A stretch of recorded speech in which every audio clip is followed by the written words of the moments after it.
not for the mass education, but now the education now is completely is for the mass education. So how do we segregate this? A particular part of the education is for the mass education, and a particular, like especially the research-oriented education, is not for the mass. I think the entire crux is depending on this particular segregation, what the government will do, or what the education should do, or how the professors will be in a position to do the compartmentalization between two types of education. How can we, think about the treatment has to be given to the students, how best the professor can give two differential treatments to the students is something which is actually the story behind it. That's what is my opinion here.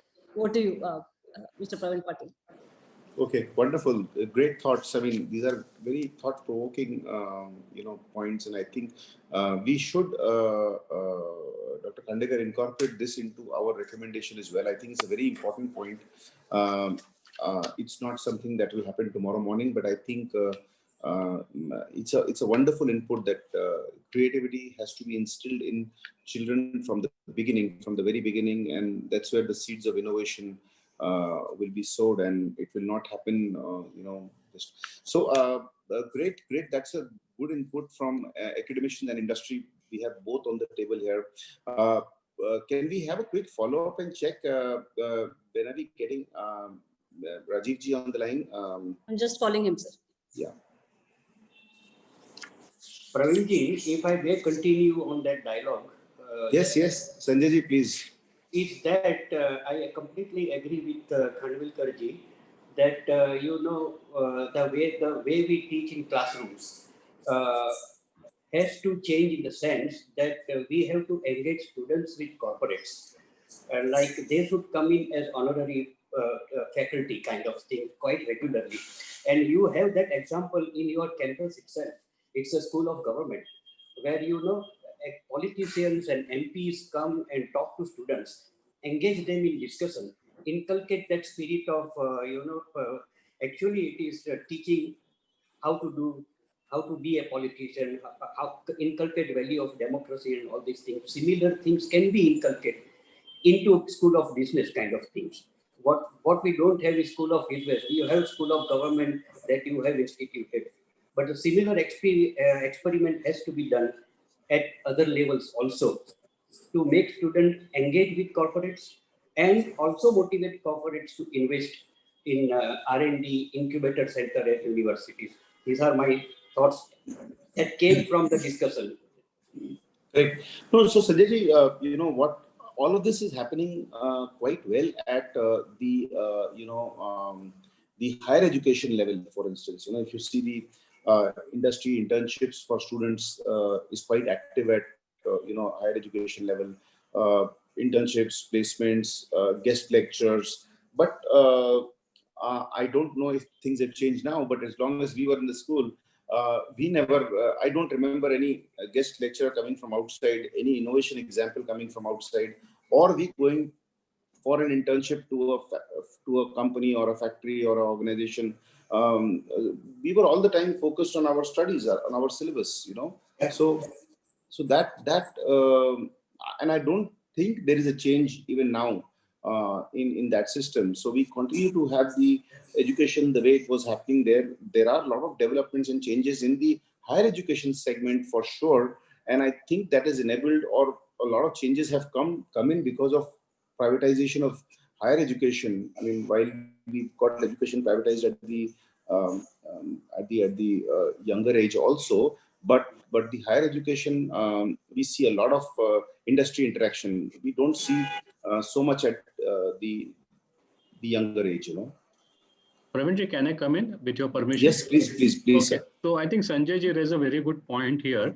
I think that because as a university or higher education, we are responsible to deliver good output to industry. And in order to ensure our input is good, it is our duty to get connected with the schools and junior colleges and explain them this, maybe me or someone else going and talking to the school children that what is important and how they should focus. Doing by their hands and experiential learning is missing out in the school education nowadays. It's all about notes and rote learning. So we have to contribute there if you want to improve our intake quality better and deliver it to the industry in a better way.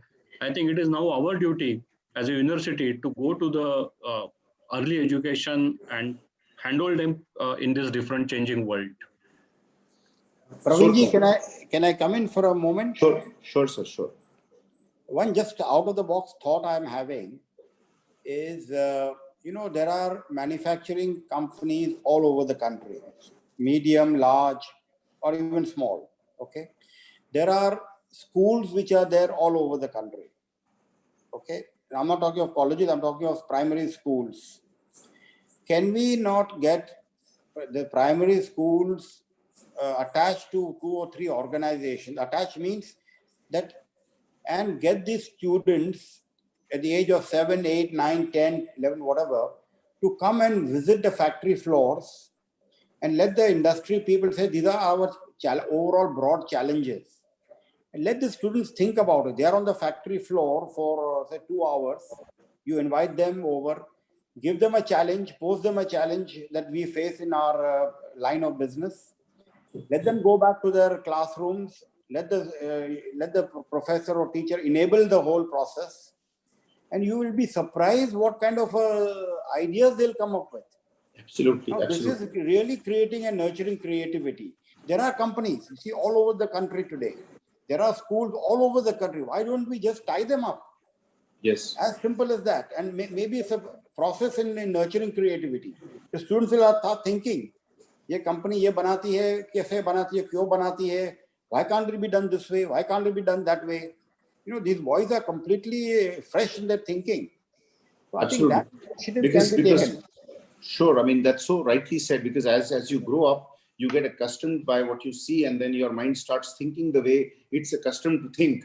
But a kid doesn't have any baggage, and so is very fresh to that extent in thinking. I think this is a very good suggestion from Korakiwala, sir. We can put it in our white paper, because if there is one industry expert as a mentor to a school and one scientist or a teacher as a mentor to the school, they can start developing this at the school level, and that should be our responsibility. What you should also put in the white paper is that industry association have connect with lot of industries.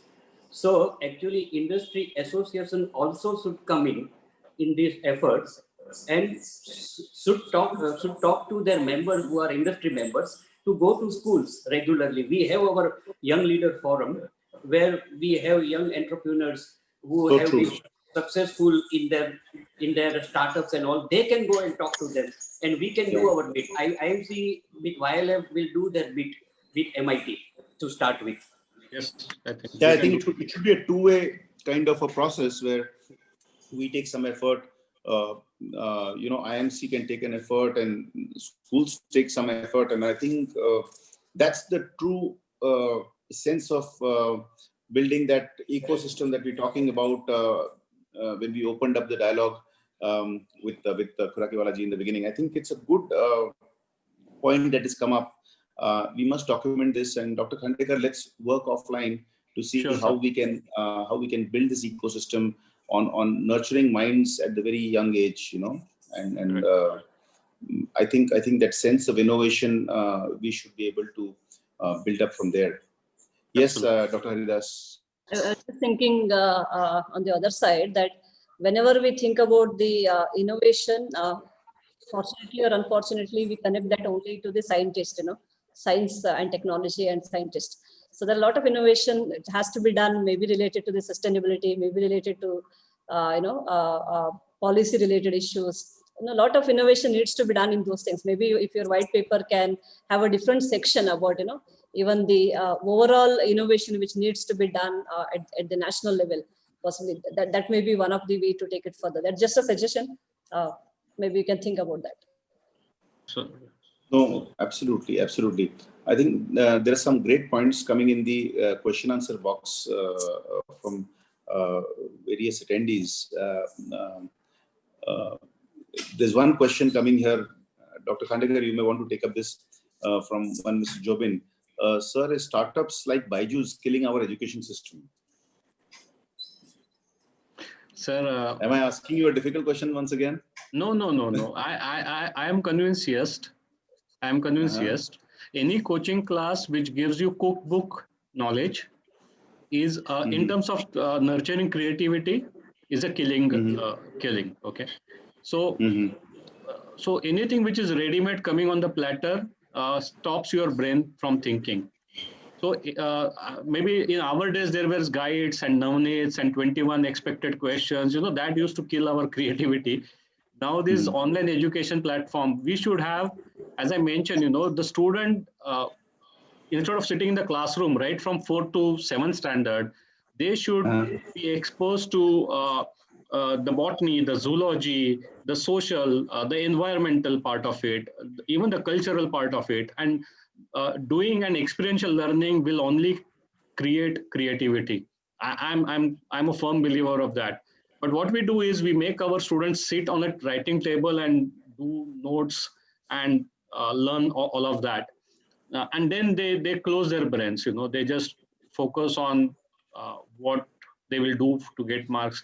So Dr. Haridas said that we talk about science and technology. No, ma'am. I think even in arts, there is an innovation. Even in cultural part, there is an innovation. In environmental, we used to have a subject where we used to plant the seed and see how the trees, the plant is growing in our school days. But I did not see my son doing that. In last 4 or 5 years, I have seen students who have not touched the soil, who have not done experiments in the labs, who have not developed anything at home using magnets or something. I'm just giving examples from engineering side, but I think there will be enough examples from the other side. This kind of activities not happening is what is I'm worried about. So yes, any learning, Akash, Alliance, I'm just taking general names. From 9th standard, we are putting them into IIT race. And after 12th, we know that 4 or 5 years they have invested, but they have missed a complete different experience of life in those 4 or 5 years of grooming for professional education. So I think that is where we need to work hard as IMC and as university like us, uh, going to the schools, telling them that this is what is required right now for India. I'm worried about Pravinji, the greatest social demographic dividend that we have today, the youngest population. If you do not do something with them, India will have to really regret, uh, uh, and we will miss the bus again. We have missed the manufacturing bus, and if you do not work on this in research and innovation, we are going to miss this bus again, and we will have to blame our own ourselves, no one else. True. I mean, If I may add here, Praveen, I mean, yes, you sir. have, if you have time, Yes, sir. you must get the kids out of school. When I say kids out of school, a certain percentage of their time, they must be out of the school in the fields. In the fields means either in the factories or in some environment where they can learn. What my observation over the years has been, those who have been very, involved in many different areas, music, dance, or other forms of not necessarily studies, and their scholastic records are not very good, they do better in life. When you see them, when you see the profiles of people, they've done all kinds of things in their growing years, and they may not be scholastically any great, but so be it. But when you see their performance in life, they are far ahead. So I think this tells us something, that what is it that is we are trying to teach, which is so scholastic, which is so marks oriented, which is so, and it doesn't produce creativity. So the moment you get children out of school, say 20% of the time, going out into the fields, going out into factories, going out into institutions, interacting with government institutions or whatever, you will see a different blooming coming out of our, and that's where the demographic dividend comes in. Absolutely, absolutely. So true. I mean, I can't agree less. Um, uh, Dr. Kandekar, there is a question posed by one of our attendees, Rashmi Mohapatra. She says the present government is very much supportive, only implementation is a challenge. Is it a challenge? Yes, sir. Anything which has to do with changing the mindset is always a challenge. And here we are talking about a complete sea of change in the mindsets of the people, right from the primary teacher to university teacher to industry to anyone who is a important stakeholder of this entire ecosystem. The government is coming up with really good policies, Yeah. and implementing this is how we change our own mindset as a, let's say, dean of engineering or a university teacher. How I had a class 9:30 to 10:30. Am I changing my pedagogy? Am I changing it way? So, and what I have understood, I have understood that teaching a course from book to a classroom is not what is teaching and learning. It's not teaching learning. It's how you develop the curious mindsets, and how many of the students in your class really go out of their way and learn your subject. They open the books. That is where Right. this I think actually the Rajiv success. Gowda is on the- Dr. Khandekar, I think we have Mr. Rajiv Gowda, our chief guest for the day. He's joined us. Rajivji, namaskar. Am I audible to you? Yes, yes, yes. You certainly are. Am I clear and audible, visible, audible, all those sorts of things? Yes, sir. Yes. Yes, sir. You're audible. आपका camera टेढ़ा है, sir. I mean, if you can straighten the phone, probably it will. Is this better? We're not able to see you straight. The image is. Okay, it's these are tricky arrangements that we create on. Probably the device is not straight. If you can straighten the device, probably it will become. You put it on rotation, sir. So Yeah. This is perfect. Is Perfect. better? Okay, okay. People Absolutely often fine. prefer it the other way, so that's okay. Okay. A warm welcome to you, sir. Sir, we have Mr. Juzer Khurakiwala, who's the Vice President of Indian Merchants Chamber. He delivered the welcome address this morning, just before you joined us. We have Dr. Khandekar, who's Dean of Engineering, and Dr. Haridas, of course, you know. And we have Sanjay Mehta, who's the Deputy Director General of Indian Merchants Chamber. And then we have a lot of participants participating from all over the country, largely from South, in today's webinar. So a very warm welcome to you, sir. We'll just show you a short, quick video of Indcon, what Indcon is all about, and that will help us kind of get you to speed. Can I request my technical team to please play the video?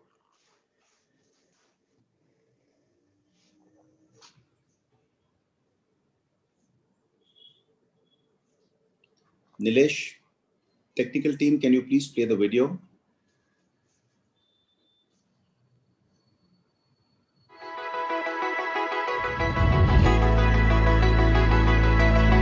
Becoming a global leader is a noble dream. What is our strength as India? It is knowledge.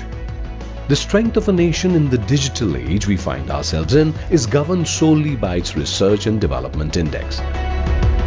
The speed by which technology is accelerating has been unmatched since the dawn of humanity.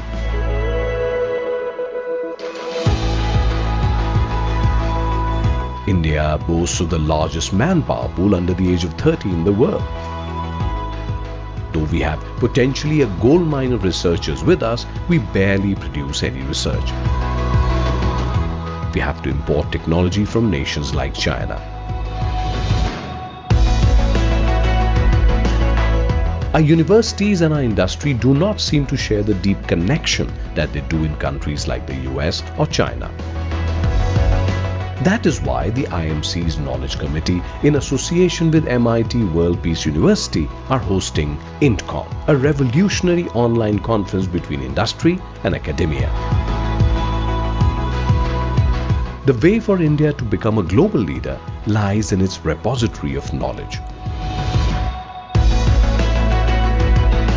Indcon is the way to do so.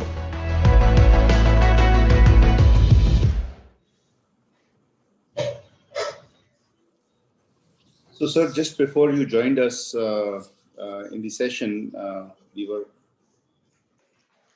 Am I audible to all? Yeah. Okay. So just before you joined us for the session, we were discussing the efforts taken by the government and the industry academia. Are they enough to create an ecosystem just by introducing a technology business incubator in a technical college or engineering institution or IITs or private engineering colleges? will they actually drive innovation, and what is the ecosystem around which is required? So we spoke about the way education is imparted, the way industry looks at universities when it comes to innovation or research, and we were talking around this, and you joined us. So over to you, sir. We look forward to hearing from you. Thank you so much, Mr. Patil and Mr. Korakiwala, Dr. Khandekar, Shri Haridas, Professor, and the Indian Merchants Chamber, the students and others who are listening in. First, I must congratulate you for this initiative because this is a matter of really urgent, it requires urgent attention. As we think about how the world is evolving, we are now on the frontiers of something called Industry 4.0. And there is an opportunity for India to actually catch up and move ahead, because a lot of what is going to emerge in this new Industry 4.0 context is involving software, involving intelligent devices, things like that, rather than large-scale, low-cost manufacturing, which characterized previous industry phases and which gave China, for example, an advantage which is not even being shaken by the whole COVID episode. Okay, so in that context, this is a very, very timely exercise. And I'd like to point out that there are many other things that we need to think about building on what you just told me. One aspect has to deal with recognizing as a nation that research and development really is one of the biggest value adders in terms of transforming how much revenue and earnings and growth potential exists for India. If you take a company like Apple, right? The manufacturing may happen in China, it may happen somewhere in some Southeast Asian supply chain, but the real value comes from the innovation that Apple has continuously come up with, and the fact that it's also got marketing muscle, and that makes it, that gives it a market value which dwarfs so many countries' economies, right? So how is that? Because it's focused on the research and development, and that's really where a tremendous amount of value can be captured. And there's nothing that says that India cannot do this. I remember many, many years ago, I used to take foreign student groups, foreign industry groups who used to come to IIM, where I used to teach, on field visits around Bangalore. And I would take them to an area called Whitefield, where there's something called the Jack Welch Research Center set up by GE. Now, GE has set up a research center in Whitefield, India, Bangalore, the one in Shanghai, and it has one in upstate New York. That's it. Okay, and the interesting thing is that the Jack Welch Center in Bangalore is substantially manned by people from around here, and the same chaps who, before they joined this center, had not, produced any patents or anything like that, were being extraordinarily productive. They were churning out a patent every 6 months. So obviously, it's not the talent; we have the capacity. This is a nation that has produced. If you want to go back, Aryabhatta, if you want to go to more recent times, Jagdish Chandra Bose and other Boses, the other, Srinivas Ramanujan. I mean, there's no shortage of brain power in India. How do we harness that? How do we create that yearning to go out there and conquer new frontiers? There is, at one level, you need the confidence, and you need, of course, people to show the way. But the basic reason I'm mentioning the Jack Welch Center is because they had not just taken talent, but they had created an ecosystem around that talent. They connected people to their market-driven divisions. So they would say, somebody would say, this is how we need to improve the rubber in tires that we are utilizing, or something like that. I'm not sure GE is in that business, but I'm just giving you that example. Well, the basic point is, when you do that, then people are in a dialogue, they're seeing the value of their productivity, and then they can start thinking in ways that allows them to break frontiers that they did not know that they could break themselves. So part of it is this is this whole mindset and sense of what is possible. But the other thing is we need to compare ourselves as a nation to, if if you search on the internet, you will find something called the global map of innovation, right? And there, R&D, patents, publications, all of them are represented as spikes on a global map. You'll see huge amounts of spikes in different parts of the United States, in some parts of Europe, and in the rest of the world, practically none, except a little bit in Japan, a little bit in Korea, some in China, and a little bit in Israel. Right? The rest of the world does not fit on the global, is not there on the global innovation map.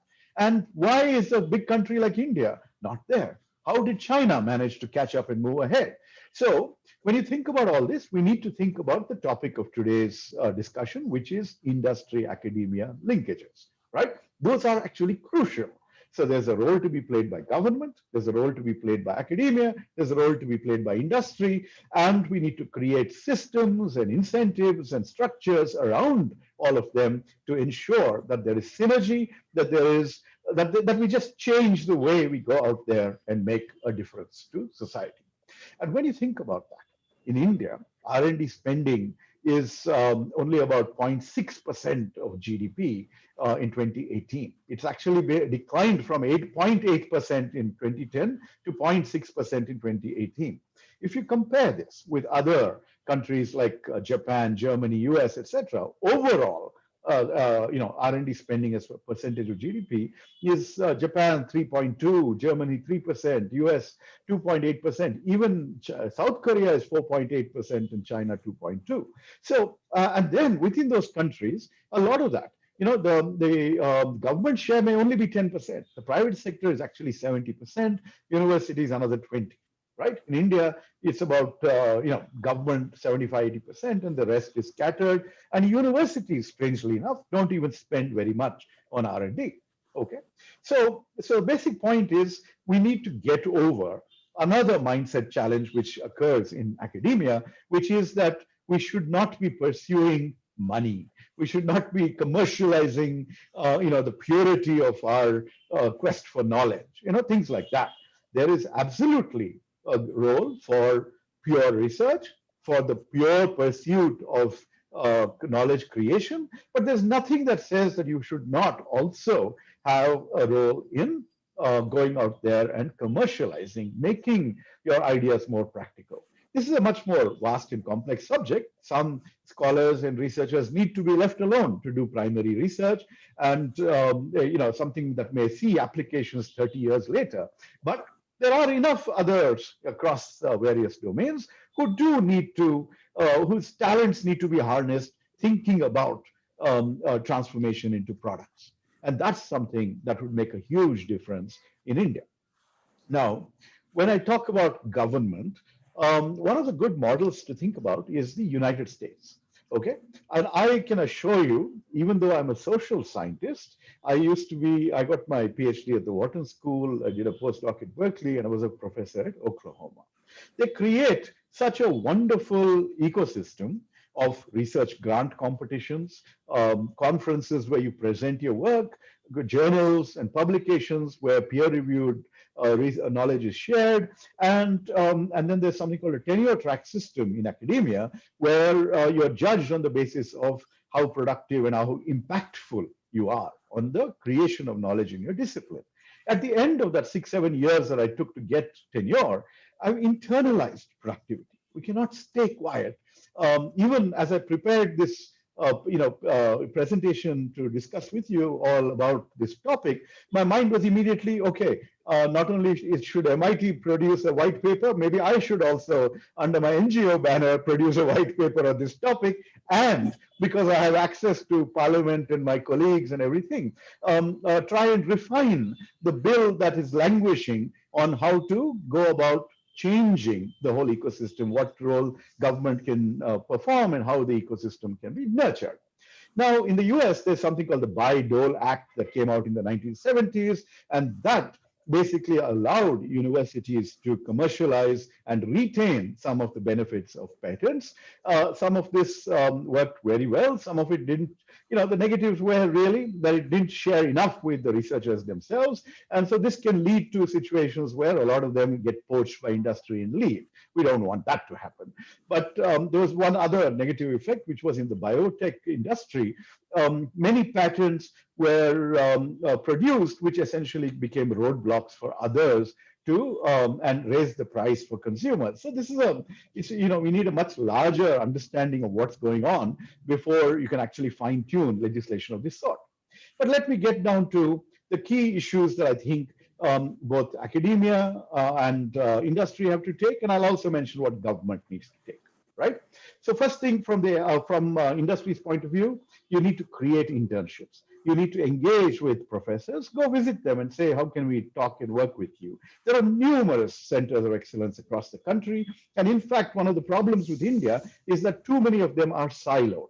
In Bangalore, we have an Indian Institute of Management in the southern part of the city, the Indian Institute of Science in the northern part, the National Law School on the western part, maybe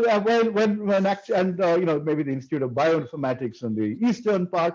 And given Bangalore's traffic, none of us want to meet, and we only meet at the airport by chance. Okay, so this is the sort of thing we need to overcome, and we need to create platforms for engagement, because in the US, you have multidisciplinary universities, which are very, very large and which naturally on the same campus, and this is something that MIT can certainly work with. You have two major campuses, but nonetheless, you have the ability to create environments, maybe visiting speaker settings, brown bag seminars, where everyone comes together and you sort of nurture meetings and dialogues rather than leaving people in their silos. We need to create internships that are meaningful experiences for students. So within industry, we need to actually have somebody whose job it is to work with academia, to nurture students, to help engage them with real world projects. So this is actually something that you can't just leave to happenstance, and you need to nurture it.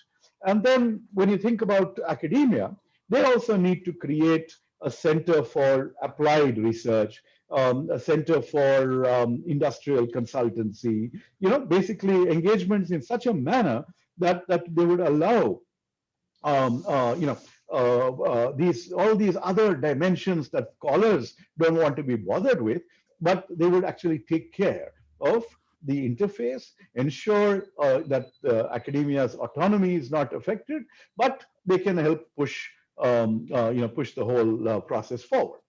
And of course, you can give industry can provide research grants. You could hold competitions for that matter.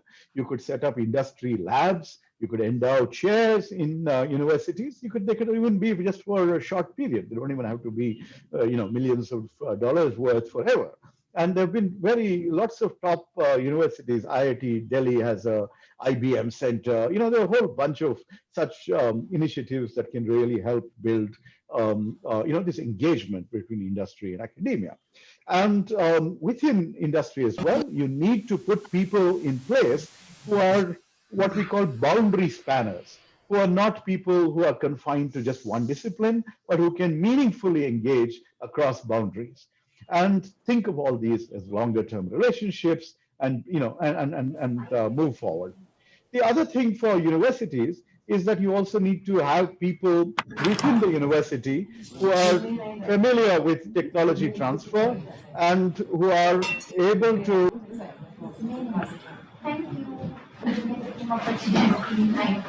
We're getting some disturbance. Sorry, sir. You're on mute. Rajivji, you're on mute.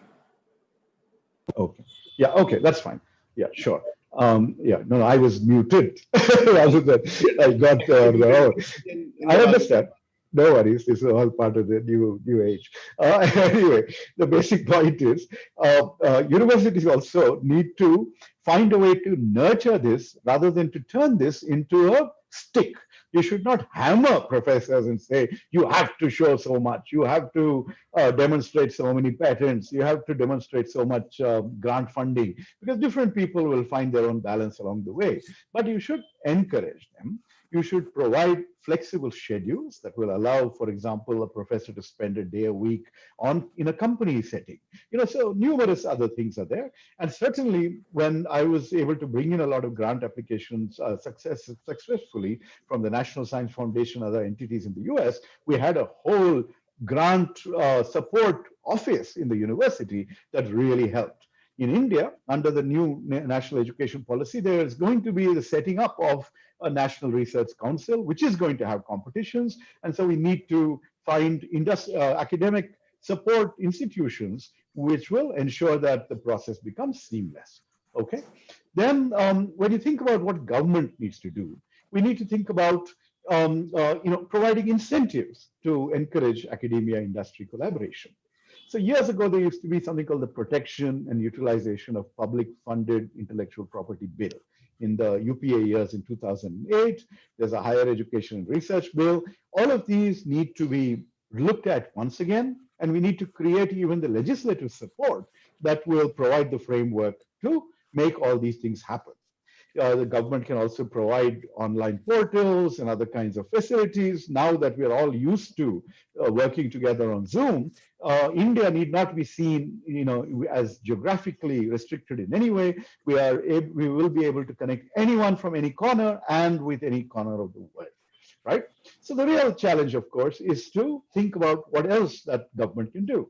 One other aspect is possibly to promote philanthropy in research and development. If you look at medical research, the Wellcome Trust in the UK, the Bill and Melinda Gates Foundation, all of them spend a huge amounts of resources in providing grants to researchers and scholars. So that could be another incentive that's provided to people who have the resources and who want to be philanthropic. I think Infosys Chris Gopalkrishnan has been using his wealth partly to support research and development as a priority. And when you think about CSR, one angle, if an industry actually works with academia, maybe that could also be eligible for CSR funding, in which case, especially in the same neighborhood or something like that, and in which case that should be, that should be allowed as well. And then, of course, I finally, I think I only have 2-3 minutes. I'd like to point out that very, very importantly, the silos that exist within Indian academia need to be bridged. Okay, we need to find more and more ways in which to get people across disciplines, across centers to engage with one another. And so will take some amount of creativity like today's workshop, but also working with industry. The merchants chambers are very good. That way you're not working with just one company, but you're working with a whole range of industries and their representatives. And the last thing I'd like to point out is about mindset once again, right? We need to think about, first of all, we need to have the sense that we can, right? This is something that's entirely doable. This is something we can achieve. And so that's the first part. But more than that, I also want us to be very, very careful about certain dimensions of our mindset.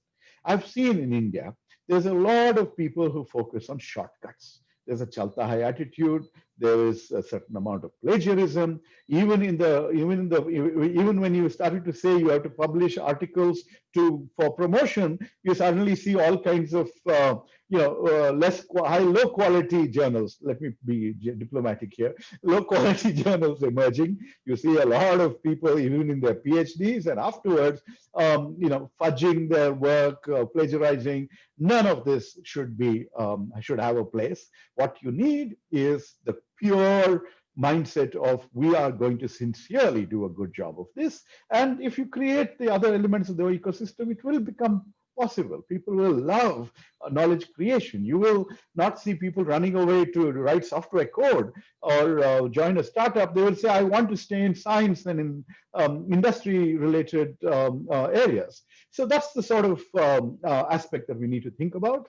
And finally, I think industry also should not expect quick fixes, should not expect results that happen overnight.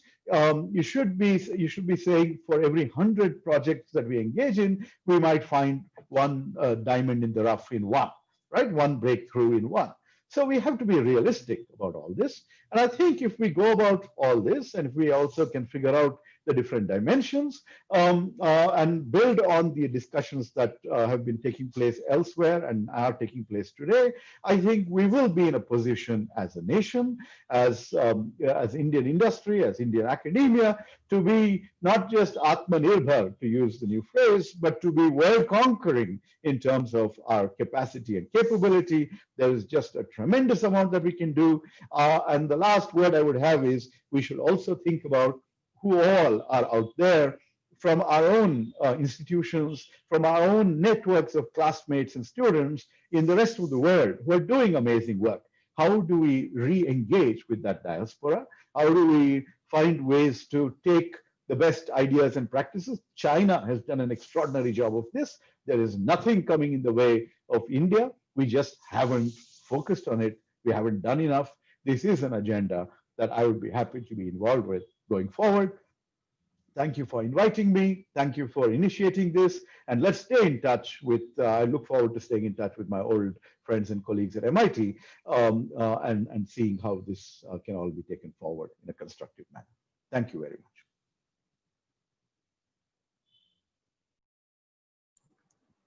much. Patilji, you're on mute.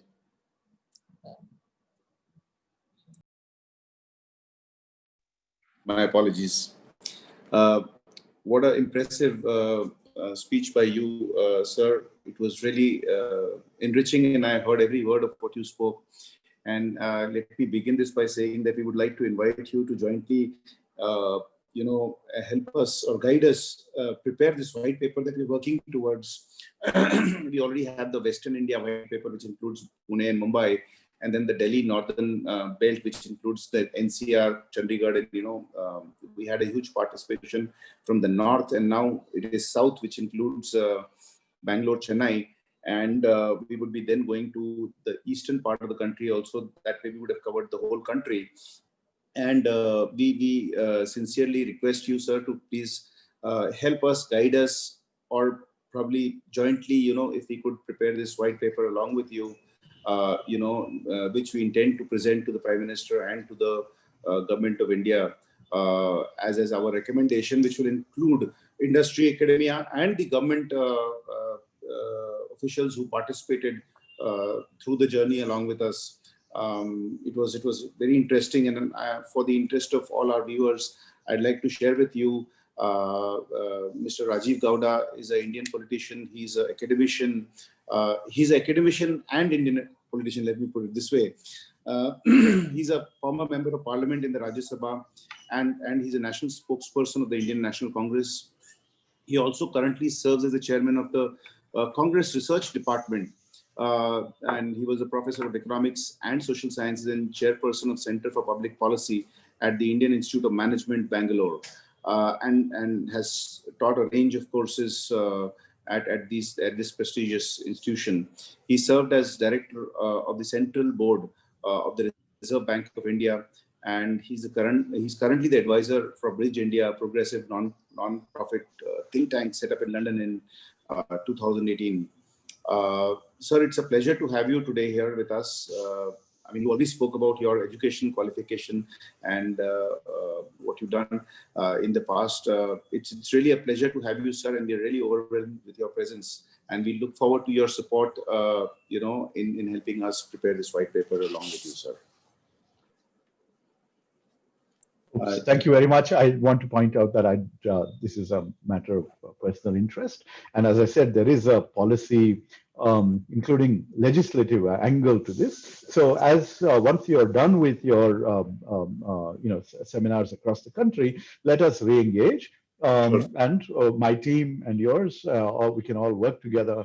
Since I'm part of the MIT School of Government's Academic Council, I'm the chair. I think I still am.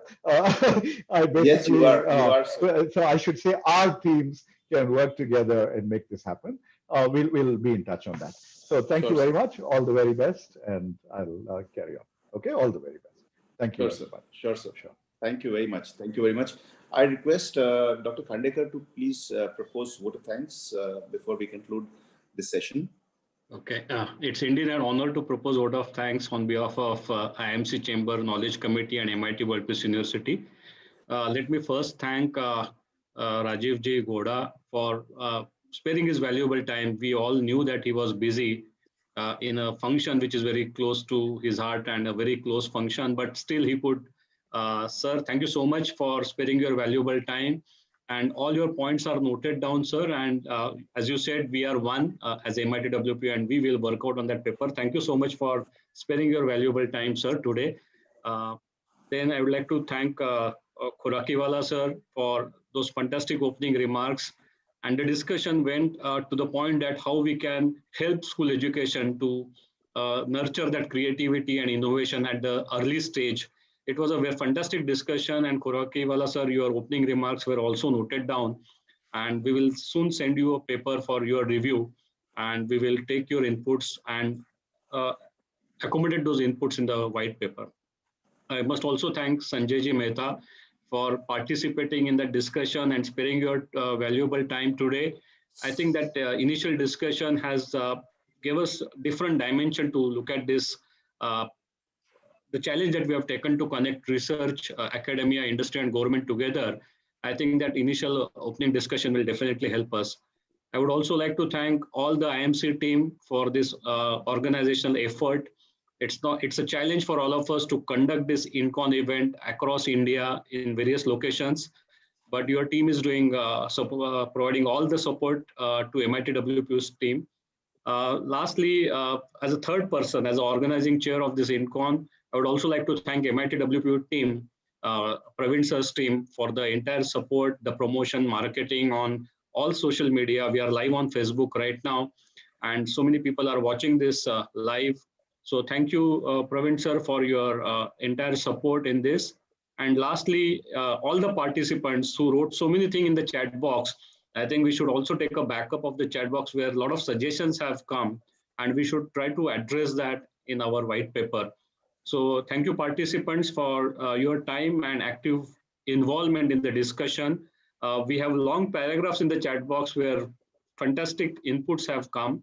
We'll definitely include those in our white paper. So with this, I thank you one and all. Thank you so much for participating in the opening session of this Indcon Bangalore Chennai episode. Thank you. Purnima? Yes, sir. So thank you so much for a very, very happening deliberation. And I think it was one of the most interactive sessions that we have ever had in Indcon. And we've just begun with Conclave 3 with a focus on Bengaluru, Chennai region. And now, very soon, that is at 12, we have session 1 on role of educational institutions in research and development initiatives in India. I request all the participants to join us at 12 sharp for another healthy discussion on this topic. It's session 1 of this Conclave 3. And now, with the permission of the authorities, I would like to conclude this session. Thank you very much. Thank you. So much. Thank you all. Thank you.